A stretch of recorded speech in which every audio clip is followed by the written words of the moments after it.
Hey guys, welcome back to my channel. So today I have a new background going on right now. I figured out another way to do my setup, so I'm sort of actually in a chair and not sitting on the floor, and I have a little desk in front of me. I think this is a little bit better, especially when I want to film get ready with me's or tutorial type videos, so expect to see this every now and again, maybe a couple times a month, I hope. So this is the look that I came up with today. I experimented with some glitter on the eyes, and I went with a sort of soft feminine kind of look with a little bit more of a bold lip. I'm not too sure. I don't know what to call this sort of look, but I like the way that it turned out, and if you'd like to see how I achieved this look, then just stay tuned. So first I'm putting on my headband just to keep all of my hair out of the way. It's just one that I found off of Amazon. I think it was like just a couple of dollars, and I thought it was really cute. So I'm first going in with my primer. This is the NYX Angel Veil. This is a little bit pricey for a drugstore primer. It's about $15 or $16, but I really do like it, and I did a video comparing it to the Hourglass Veil Mineral Primer. If you're interested in that, you can go back through my channel and find that. It's a really good video. I'm not going to spoil anything, but let's just say the NYX Angel Veil is really good. Then I'm going to go with this other primer. This is the Makeup Forever Step 1 Smoothing Primer, and this just fills in pores and helps smooth out the skin as well. So I'm just putting that in targeted areas where I do have enlarged pores or uneven skin texture, mostly in the center of my face. So as you saw, my forehead, the innermost part of my cheeks. I'm going to go on my nose and just press that into my pores there. And then I'll go ahead and put that on my chin as well. I have been breaking out a little bit on my chin. I did a lactic acid peel a few nights ago, and it made my skin a little bit crusty there. So now is foundation. I'm using the L'Oreal Infallible Pro Matte Foundation in the lightest shade. I think it's 101 Classic Ivory. And I have this brush that I got from eBay. It's a brand called Jessup, and I think that I got either 8 or 10 brushes in a set for like $12 shipped. It's a pretty good brush. I don't have any of the Sigma brushes, but I think that these are comparable to the Sigmax brushes. I'm not sure the exact number that this one is a dupe for, but I think it works pretty well. It distributes the product really nicely. You'll see that I do end up going in with my Beautyblender just to make everything a little bit more perfect. I just haven't been really liking brushes. I keep trying to use them, but I don't know, I just end up liking the Beautyblender so much more, even if I do use a little bit more product to get the proper coverage that I like, but to me it's definitely worth it. I just don't feel like brushes give me an even application. So there we go with the Beautyblender. That is wet. It might be clean, I'm not sure. And I just use this to smooth out the rest of the foundation. Then I'm going in with concealer. This is a sample of the Tarte Maracuja Creaseless Concealer. I think the color is fairly light neutral. And I'm just putting that on the darkest parts of my under eye on both eyes. And I'll go in and blend that out with the Beautyblender. This is an alright concealer. It's pretty sticky and thick. I think I prefer the thinner types of concealer that come in a tube with a doe foot wand, but I'm just trying to use up the sample, and it's proving to take me a lifetime. So after I have blended in that concealer, I'm going to set that with the BareMinerals Mineral Veil. I feel like it doesn't get cakey at all, and it just sets the concealer pretty nicely. And on the rest of my face, we're going to go in with this Tarte, I can't remember, Amazonian Clay Airbrush Powder Foundation, I think. And I think I'm in fairly light neutral, I'm not sure. I will have everything in the down bar below though. So I'm just going to press that into my skin and buff that in. And I think that it just adds a little bit more coverage, and it just makes my skin look a little bit more flawless.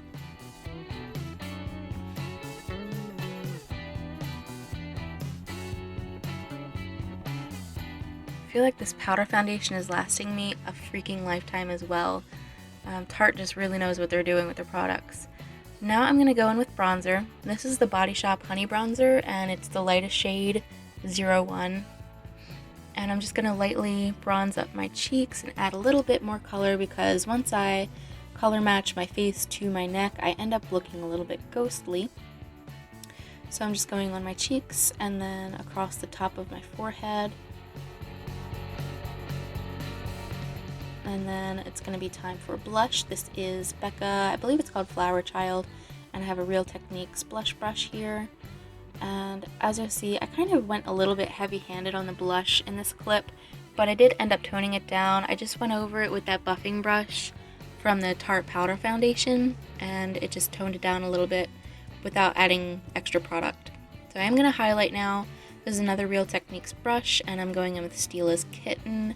And I think that this just gives a nice light wash of the highlight, because Stila Kitten is very, very potent. So I'm going on my cheekbones and a little bit of a C motion over the bridge of my nose and on my cupid's bow. And now it's going to be time to prime my eyelids. This is the Elizabeth Mott Thank Me Later eye primer. I think I got this in an Ipsy bag, and it works really well. I'm very, very happy with it. So I'm just going to put that on both eyes, and I'll let that sink in before I go in with my eyeshadow. So in the meantime, we'll go ahead and do brows. This is the NYX Eyebrow Cake Powder, and I think that the brush is a crown brush. I could be mistaken though. And so I'm taking the darker shade of the two, and I'm going to start at the arch and feather my way inwards, and then take some more of the product and brush it through the tail.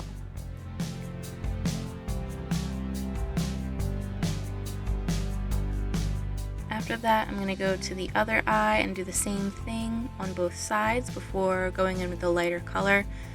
Just starting at the arch again, feathering it in, taking more product and finishing off the tail.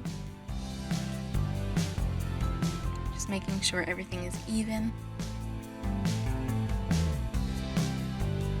So now I've gotten a little bit of the lighter shade. They don't look much different.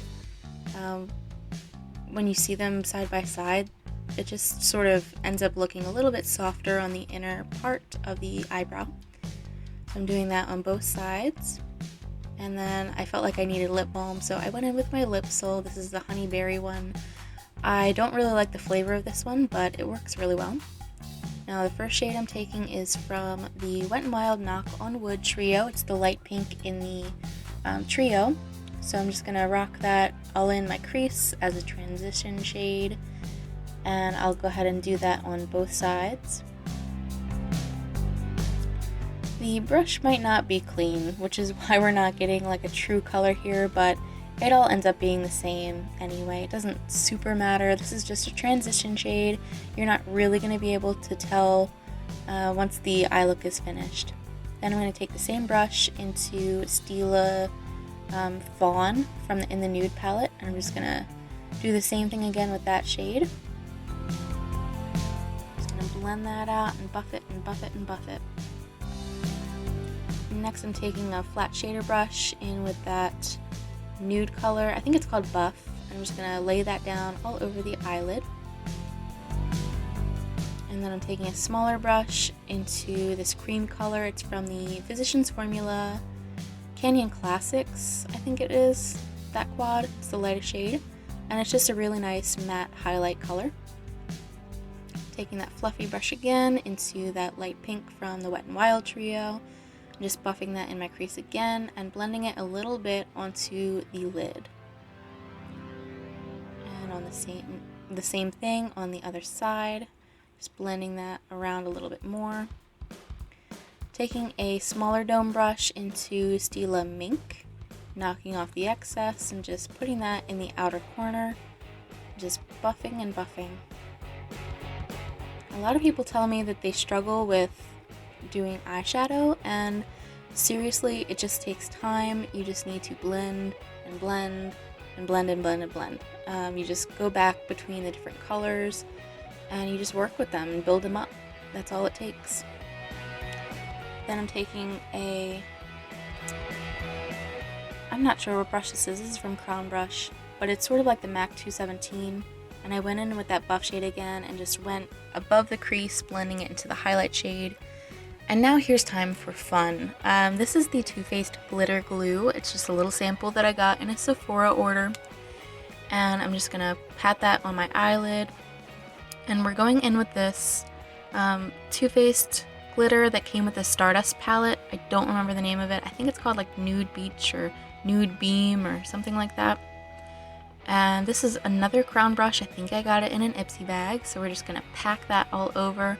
You want to use something very stiff and synthetic so that when you're packing that on the lid, it's not gonna fall all over the place. And while I do get some fallout, I don't get hella fallout. It's very deal-withable, if you will. So I'll go back and do the other eye. I didn't want to do both eyes with the glue, just in case the glue ended up drying. So we're just going to pack that onto the other eye while that glitter glue is ready to go. And I am going to go into the inner corner a little bit, but I noticed that it kind of bothered my tear duct, so I ended up going over it with another color. Now this is the e.l.f. small stipple brush, and I am just knocking away any excess fallout that may have occurred from applying that glitter. And we'll take a little pencil brush into, I think the shade is called Barefoot by Stila, that Not So Nude palette, and just putting that into the outer V just to define it a little bit more after that glitter has been put in. I just wanted to deepen it up a little bit more. And we're going to go back into that buff shade and just buff that out a little bit so it's not super harsh.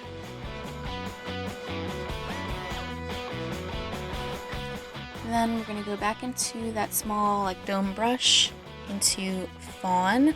And I'm sorry that I'm out of frame for this, but I'm just running that on my lower lash line for some definition. And again with that really small shader brush, I'm going to take this Yabi Cosmetics eyeshadow in the shade Seashell and just pop that on my inner corners just for a little bit of extra brightness. Again with that pencil brush, I'm going to go into the dark brown in the Wet n Wild Knock on Wood trio and just go on the outer third of my lower lash line with that. And we're going to go ahead and wing it out a little bit. I did not cut anything out of this process, although I did speed it up a lot.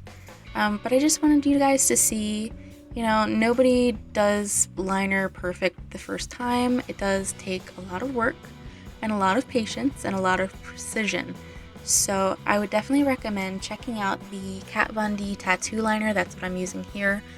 Of all the liquid liners that I've tried, this one makes the whole winging process stupid easy. The only reason I'm taking as long as I really am is because mine is drying up, so there's not a lot of product being applied, and I didn't want to switch it out for a new one yet. I just wasn't ready to, but it is going to be time to chuck it for a new one. But I do definitely recommend the Kat Von D tattoo liner in Trooper. It is awesome. The little calligraphy pen, it's just so great. It makes it so simple to wing out that liner when it's fresh.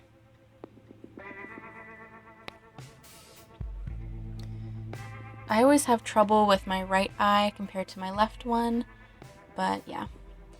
Now I'm going to brighten up my waterline with this Rimmel Kohl in white. I did do both eyes, but my right eye ended up being out of frame. So I'm going to set my makeup here. I know this looks like an Urban Decay all-nighter bottle, but it's my Wet n Wild Photo Focus. I just like it in that spray bottle better. So we're just going to fan ourselves dry. And then next I'm going to set my eyebrows with this Anastasia Clear Brow Gel. I like doing this as well as my mascara after I've set my face with the setting spray. Then I'm doing my lower lashes with Chanel Le Volume de Chanel, but I was out of focus, so I cut a lot of it out because there's no point in seeing me not in frame. Then I decided I wanted to add a little bit more highlight, so I went in with Stila Kitten and I just used my finger and just tapped that in a sort of C motion on my cheekbones. And then I did go on my nose and my Cupid's bow. Now we're going to do the top lashes. This is again Chanel, Le Volume de Chanel. This was just a sample size that I got in a Nordstrom order. And I really love this mascara. It builds up volume really quickly. It just looks so good. It almost ends up looking like false lashes. I really like the way that this mascara looks on my eyes. And it just makes it look so good. I can't even with words. I wish I had $1 million so that I could always use this one. It's like between this and Too Faced Better Than Sex. Those are like my two favorite high-end mascaras right now. I do love Roller Lash, but I don't think that it gives as much volume as the other two. But it is a great like everyday mascara. Next, I'm lining my lips, but I cut it out because I was out of frame, because I'm smart. The lip liner was ColourPop Lumiere, and then this lip color is ColourPop Ultra Satin Lips in Dopey. So I just went all over the lips with Dopey, and then I decided to lighten it up a little bit, so I went in with ColourPop Little Stitious, which is another Ultra Satin lip, and I just dotted it in the center, and then I like puckered my lips together and then blended it out with a clean finger just to lighten out the center of the lips. So that is everything for this look. I think it turned out really nice. What do you think? So that is everything for this look today. If you enjoyed this look, please give my video a thumbs up. Subscribe if you haven't already so that we can stay in touch. And I will catch you all in my next video. Bye!